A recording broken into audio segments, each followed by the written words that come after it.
Welcome to sports live presented by cool. আপনাদের সঙ্গে আছি আমি রঞ্জন শান্ত। শুরু করব এশিয়ান কাপ বাছাই পর্বের খবর দিয়ে। ফিরতি ম্যাচে হংকং চায়নার মুখোমুখি হয়েছে বাংলাদেশ। 1-1 গোলের সমতায় শেষ হয়েছে দুই দলের মহারণ। কাইতাক স্টেডিয়ামে 22 মিনিটের মাথায় ফ্রি কিক পেয়েও সেই সুযোগ কাজে লাগাতে পারেনি বাংলাদেশ দল। ম্যাচে 36 মিনিটে হংকং ফরওয়ার্ডকে ফাউল করে বসে তারিক কাজী। পেনাল্টির বাঁশি বাজানোর পাশাপাশি হলুদ কার্ডও দেখান এই বাংলাদেশি ডিফেন্ডারকে। স্পট কিক থেকে গোল করে স্বাগতিকদের এগিয়ে দিয়েছেন ম্যাট। প্রথমার্ধের শেষ দিকে হামজার বাড়ানো একটি বল সমতায় ফেরার সুযোগ করে দিয়েছিল বাংলাদেশের জন্য, তবে ফিনিশিংয়ের অভাবে সেই সুযোগ কাজে লাগাতে ব্যর্থ হলে পিছিয়ে থেকেই প্রথমার্ধ শেষ হয় বাংলাদেশ। দ্বিতীয়ার্ধে ম্যাচে ফেরার চেষ্টা বাংলাদেশের। ম্যাচে 76 মিনিটে 10 জনের দলে পরিণত হয় হংকং, তবে 83 মিনিটে রাকিবের গোলে সমতায় ফেরে বাংলাদেশ। শেষ পর্যন্ত ড্র নিয়েই মাঠ ছাড়ে লাল সবুজের প্রতিনিধিরা।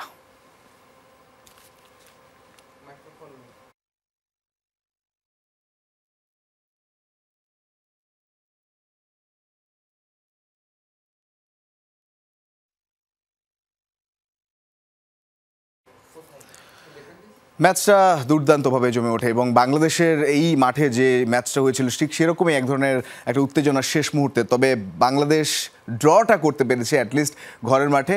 আমাদের সঙ্গে অতিথি যুক্ত হবেন, তবে সম্ভবত কিছুটা টেকনিক্যাল ত্রুটি সেটা তো আছেই না, তিনি আসবেন এবং আমাদের সিনিয়র রিপোর্টার যেমন টেলিভিশনে মুজনিবিন খান তিনি যুক্ত হচ্ছেন এই মুহূর্তে স্টুডিওতে। এই ম্যাচ নিয়ে তার সঙ্গে বিস্তারিত কথা বলবো। প্লিজ বসবেন এই জায়গাটাই। এবং যে ম্যাচ নিয়ে যে কথাটা বলছিলাম আমরা, যে বাংলাদেশে যেমন হয়েছিল ঘরের মাঠে শুরুতে এগিয়ে যাওয়া, সেই ম্যাচ শেষ পর্যন্ত নানা নাটকীয়তায় ম্যাচটা হেরে যায়। এই মাঠে অনেকে আশা করেছিল যেহেতু বাংলাদেশ ভালো জোশ নিয়ে খেলেছে এবং সেই জোশটা ওখানেও যদি দেখাতে পারে, বাংলাদেশ টিম হিসেবে যেহেতু বেশ ভালো এখন কম্প্যাক্ট টিম, ভালো কিছু হবে। তো সেই জায়গা থেকে বাংলাদেশ ম্যাচ গোল খেয়ে শুরু করলো এবং 22 মিনিটের মাথায় আমরা জানি যে একটা ফ্রি কিক হামজা সেটা নিয়েছিলেন, যদিও মোটামুটি দূর থেকে ছিল, ডিফ্লেক্ট হয়ে যায়, সেই সুযোগটা হাতছাড়া হয়। তবে 36 মিনিটের মাথায় যেটা হয় যে তারিক কাজী একটা ফাউল করে বসেন একেবারে ডিপ বক্সের মধ্যে এবং সেই ফাউল কাজে লাগিয়ে অবশ্যই পেনাল্টিতে সহজ গোল। এখানে আবার গোলরক্ষক নিয়ে একটা প্রশ্ন তো ওঠেই এবং শেষ দিকে রাকিব একেবারে শেষ মুহূর্তে ওই গোলটা শোধ দিতে পারে। তো বিদেশের মাটিতে বা অ্যাওয়ে ম্যাচে যে সেই ড্রটা করতে পারা, সেই জায়গাটায় অবশ্যই বাংলাদেশ ভালো করেছে। তো কি বলবেন যে এই স্যাটিসফাইং পুরো ম্যাচটা, নাকি রেজাল্ট বাংলাদেশের পক্ষে আসা উচিত ছিল পুরো ম্যাচ দেখে? রঞ্জন, আমি যেটা বলবো যে হংকং তাদের এই মাঠে বা ঘরের মাঠে সবশেষ 8 ম্যাচ কিন্তু তারা অপরাজিত। ইন্ডিয়াও কিন্তু সেখানে হেরে এসেছে, নেপাল গোল শূন্য ড্র করেছিল এবং গত বছরের জুনের পর তারা ঘরের মাঠে হারেনি। বাংলাদেশ কিন্তু আজকে সেখানে ড্র করেছে এবং এটা আমি বলবো যে আমাদের ঘরের মাঠে যে ম্যাচটা বাংলাদেশ খেলেছিল সেখানে শেষ মুহূর্তে যে কামব্যাকটা ছিল ওই ম্যাচে, ওইটাই কিন্তু বাংলাদেশের প্রাপ্তি ছিল এবং আমার যেটা মনে হয় যে সেই আত্মবিশ্বাসটাই কিন্তু আজকে হংকংয়ের মাটিতে ফুটবলাররা দেখেছেন এবং সেটা প্রয়োগ করেছেন এবং এইখানে ড্রটাও কিন্তু আপনি কোনোভাবেই খাটো করার কোনো সুযোগ নেই।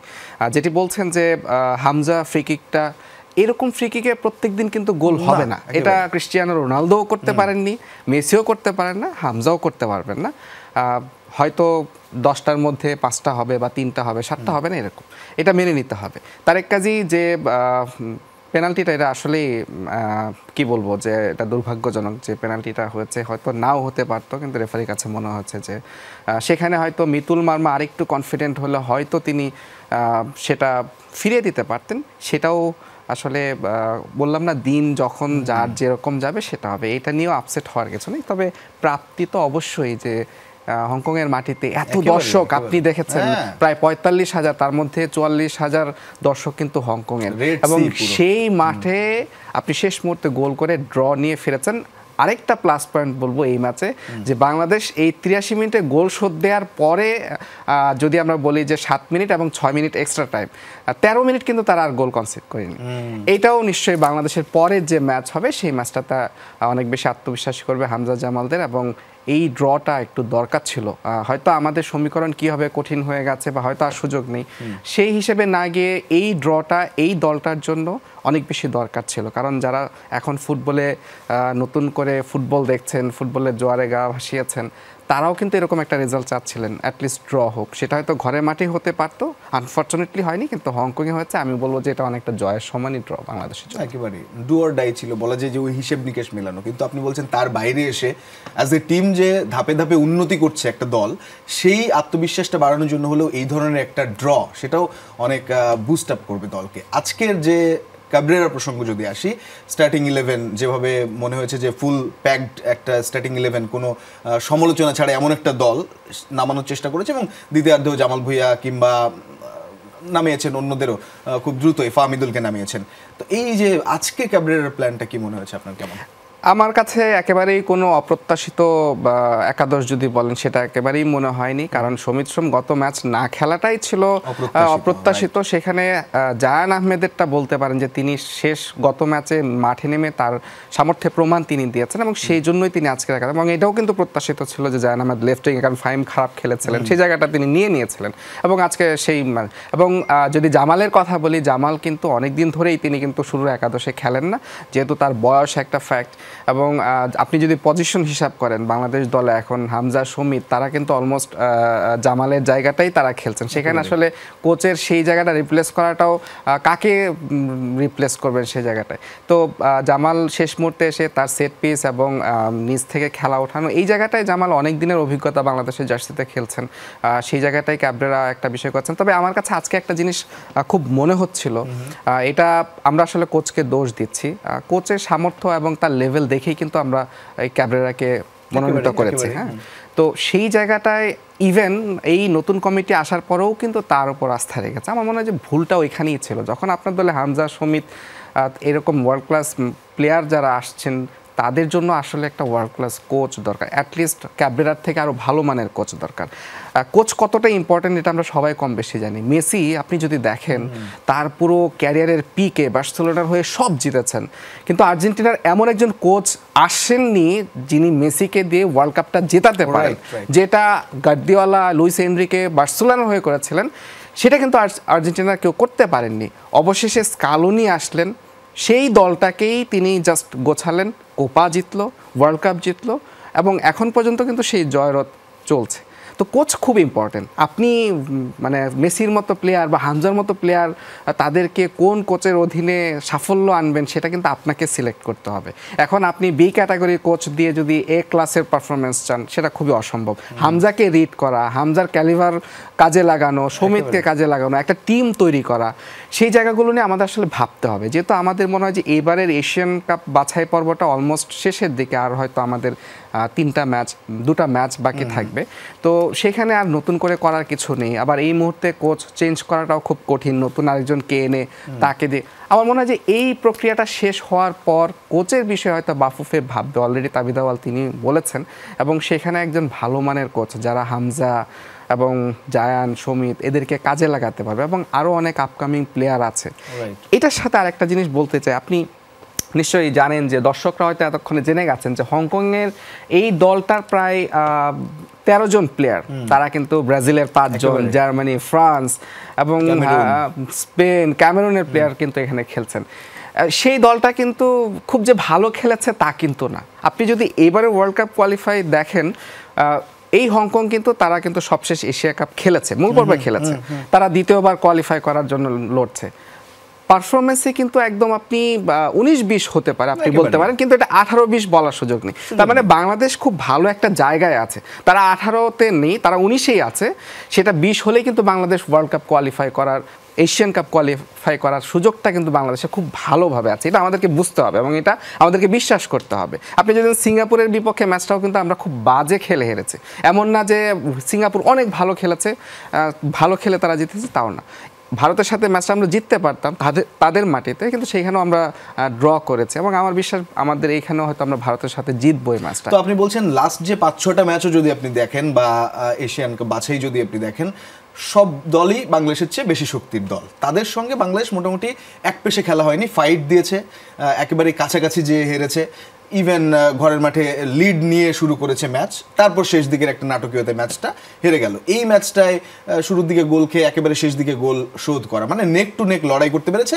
ইটস আ গুড সাইন যে বাংলাদেশ তাদের আগের যে অবস্থান ছিল সেখান থেকে ধাপে ধাপে এগোচ্ছে, তাই তো? নিঃসন্দেহে, কারণ র্যাঙ্কিং এর যে আমরা হিসাবটা বলি সবাই তো বাংলাদেশের থেকে অনেক এগিয়ে, কিন্তু মাঠের পারফরমেন্সে কিন্তু আপনি সেটা দেখতে পাবেন না। এবং এটার সাথে আমি আরেকটা বিষয় একটু যোগ করি, যেটা বলছিলাম যে হংকংও দেখেন, আপনাকে এখন এই ফুটবলে সাফল্য পেতে হলে শর্টকাট যদি আপনি করেন সেটা করতেই হবে। আপনি ফ্রান্স দেখেন, ফ্রান্স ওয়ার্ল্ড কাপ জিতেছে, তাদের প্রথম ওয়ার্ল্ড কাপ জয়ের নায়ক জিদান, তিনি কিন্তু আলজেরিয়ার নাগরিক, তিনি ফ্রান্সের হয়ে খেলেছেন। এখন যে দলটা এমবাপ্পে, তিনিও কিন্তু ফ্রান্সের নাগরিক না।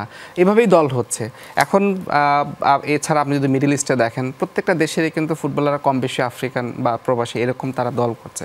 তো বাংলাদেশেও যেহেতু সেই জোয়ারটা তৈরি হচ্ছে, হামজারা এসছেন, সৌমিত্র এসছেন, জাহানরা আসছেন, আরও ফুটবলার আসবে, এবং এই দিক থেকে বাফুফেকে আরও অনেক বেশি মনিটরিংয়ে থাকতে হবে, কে কোথায় আছে, কোথায় আমাদের নাম্বার 9 নেই, হয়তো আমরা একজন ভালো নাম্বার 9 পেতেও পারি। সেভাবে হয়তো আমার মনে হয় যে এই এফসির এবারের কোয়ালিফায়ার্সটা চলে গেলেও হয়তো আমাদের মনে হয় যে সামনে আমাদের জন্য খুব ভালো দিন অপেক্ষা করছে, এবং আমরা হয়তো আমরা সবার যে প্রত্যাশা যে এশিয়া কাপ খেলা, সেটা হয়তো হইতেও পারে। এবং হামজাও বলছেন যে তিনি বিশ্বকাপ খেলতে চান, আমরাও বিশ্বাস করি হয়তো আজকে জানেন আপনি যে Cape Verde world cup qualify করেছে 5 লাখ, আমরা কেউ জানতাম না, হয়ে গেছে। তো বাংলাদেশ নিঃসন্দেহে একদম খুব বেশি দূরে নয়, এবং যে ভুলগুলো বা যে ল্যাকিংস গুলো আছে সেগুলো বুঝে সেটা যে সলভ করার চেষ্টা হচ্ছে, সেটাও এই লাস্ট কয়েক ম্যাচ দেখলে বোঝা যায়। যেমন স্কোর হতো না বেশিরভাগ সময়, এখন যেভাবে স্কোর হোক, যেভাবেই গোল আসুক, গোল কিন্তু আসছে, এমন না একেবারেই অনেক ম্যাচে 3-0 বা 2-0 বাংলাদেশ হেরে যাচ্ছে, গোলই করতে পারছে না। সুতরাং গোল করছে, সেটা হামজা এসে করুক কিংবা সমিত সোম এসে করুক, কিংবা হামজা সমিত আসার কারণে রাকিবরা গোল করতে পারুক, সেটা কিন্তু হচ্ছে। তো ওভারঅল এই ল্যাকগুলো পূরণ করছে। এখন কি মনে হয় যে এই দুটো ম্যাচ কিংবা শেষ ম্যাচগুলো দেখে যে এই জায়গাটা কিছুটা কমেছে? মিডল যে আমরা মিডফিল্ড যদি বলি যে খুব শক্তিশালী হয়েছে, ওভারঅল কোথায় উন্নতি মনে হচ্ছে আপনার? যেটা হয়েছে রঞ্জন, আমার কাছে যেটা মনে হয়, হামজা আসার পর নিঃসন্দেহে আমাদের মিডফিল্ড খুবই শক্তিশালী। হ্যাঁ, তবে যে সমস্যাটা হয়েছে, আপনি যদি খুব খেয়াল করে দেখেন, লাস্ট আমাদের হংকং ঘরের মাঠে যে ম্যাচটা হচ্ছে, হামজা কিন্তু নিচে যেরকম ডিফেন্স করছেন, তিনি কিন্তু সামনে গিয়ে গোলের সুযোগ তৈরি করছেন, গোল করছেন।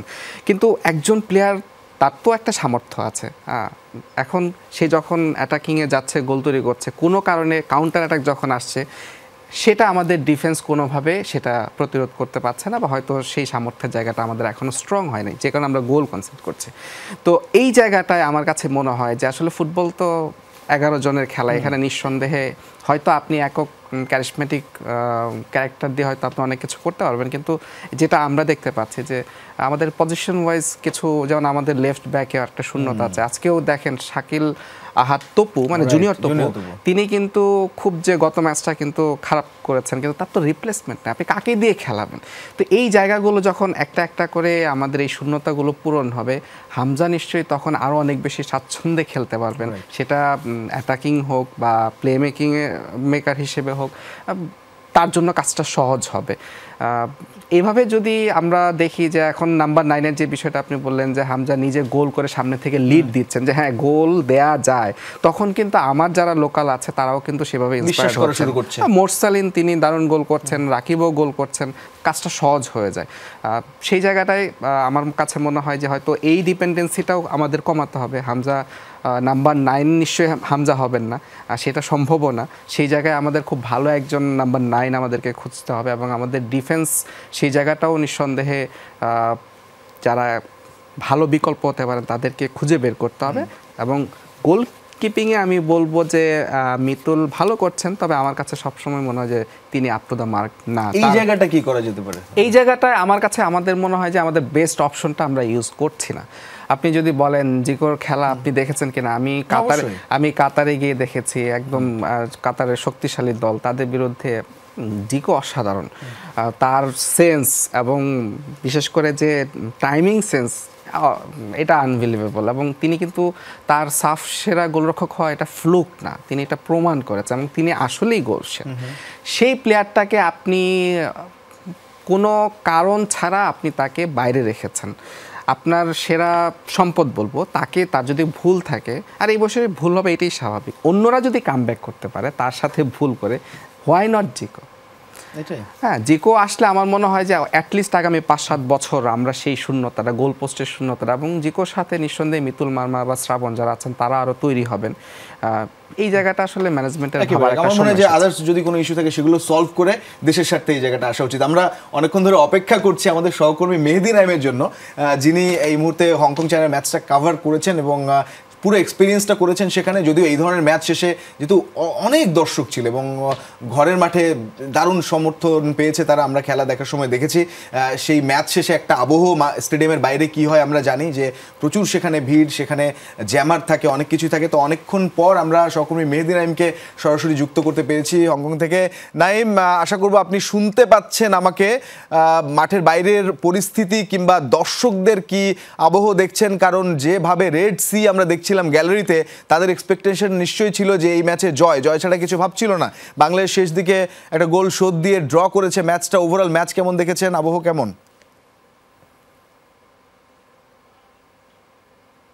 আমি একটু আফসোস বেশি লাগছে। আমি ঠিক এই মুহূর্তে কাইতাকে স্টেডিয়ামে দাঁড়িয়ে আছি। এখানে কিন্তু কিছুক্ষণ আগে বাংলাদেশ ম্যাচটা 1-1 গোলে ড্র করেছে, যে ম্যাচটা আসলে হয়তো কয়েকটা ভুল না করলে বাংলাদেশ জয়ের যে উচ্ছ্বাস সেটা নিয়ে কিন্তু মাঠ ছাড়তে পারতো। আপনারা জানেন যে হামজা কিন্তু আজকে বাংলাদেশের লাইফলাইন হিসেবেই খেলেছে, যেরকমটা আমরা আশা করি। আপনি দেখেছেন পুরো মাঠ জুড়ে তিনি খেলেছেন এবং শেষ 84 মিনিটের যে গোলটা বাংলাদেশ করলো, আসলে আপনারা জানেন যে তার কিছুক্ষণ আগেই বাংলাদেশ যে কাজটা করেছে, একটা গোল বাংলাদেশ দুঃখিত শিক্ষককে ফাউল করায় লাল কার্ড দেখে মাঠ ছেড়েছিল হংকং এর একজন প্লেয়ার, নাম বেঞ্জামিন, 3 নম্বর জার্সি পরিহিত। তারপরে আসলে আমরা দেখতে পাই খুব সহজেই বাংলাদেশ সেই কাজে লাগিয়ে বাংলাদেশ কিন্তু 84 মিনিটে রাকিব একটা দুর্দান্ত গোল করে এবং বাংলাদেশ কিন্তু ম্যাচে ফেরে। তারপরে কিন্তু আমরা দেখলাম বাংলাদেশ শেষ মুহূর্তে আরো কিছু গোল করার চেষ্টা করলো, কিন্তু সেটা আর হলো না এবং আলটিমেটলি 1-1 গোলে বাংলাদেশ ম্যাচটা ড্র করে। আসলে এই জতের মনে আক্ষেপটা আরো বেশি বেড়েছে, কারণ আপনি জানেন যে বাংলাদেশ দল নিঃসন্দেহে প্রথম ম্যাচটা ড্র হতো, এই ম্যাচটা ড্র হলে নিশ্চয়ই পয়েন্টের আশা বেঁচে থাকতো এবং সেখান থেকে বাংলাদেশ কিন্তু এফসি এশিয়ান কাপ বাছাই পর্বে পরের পর্বে খেলানো একটা সুযোগ থাকতো। সেই জায়গা থেকে বাংলাদেশের পয়েন্ট কিন্তু এখন 2। সেই জায়গা থেকে আমি মাঠে এই মুহূর্তে আর থাকা যাচ্ছে না, আমি ধীরে ধীরে একটা কন্টিনিউ করবো প্রেস বক্সের দিকে। আপনি আমাদের সাথেই থাকবেন আশা। আমরা ফুটবল প্রসঙ্গে ফিরবো এবং মুজমিন তারেক আছেন আমাদের সঙ্গে। তারেক, আমরা ফুটবল নিয়ে কথা বলছিলাম, ম্যাচটা নিয়ে কথা বলছিলাম। আমরা চেষ্টা করেছি এই ম্যাচে নাইম তিনি কভার করছেন তাকেও যুক্ত করতে, তবে ওই মুহূর্তে পরিস্থিতি একটু প্রতিকূলে। তবে এই প্রতিকূল পরিস্থিতি বাংলাদেশেরও ছিল, তারা যেভাবে খেলেছে বলা যায় জয়ের সমান ড্র, যেরকম আমরা বলতে হচ্ছে 1-1। আপনি বলছিলেন একটা পয়েন্ট অফ এয়ার এই ম্যাচটা নিয়ে, যেটি বলছিলাম যে বাংলাদেশের এই ড্রটা বাংলাদেশকে কি প্রাপ্তি দিয়েছে। আপনি যেটি আমরা পয়েন্ট টেবিলের হিসাব বলছিলাম, সেটা আসলে খুব জটিল এই মুহূর্তে বাংলাদেশের জন্য, কিন্তু আপনি তো প্রাপ্তি অবশ্যই খুঁজবেন। যেমনটা বলছিলাম যে আগের ম্যাচের কামব্যাকটা এই ম্যাচে আপনাকে ড্র এনে দিয়েছে। এই ড্রটা আসলে আপনাকে কি দেবে? আপনি জানেন যে কিছুদিন পরেই, সপ্তাহ 3 পরেই হচ্ছে ভারত আসবে আমাদের বাংলাদেশে এবং এইখানে ম্যাচটা হবে।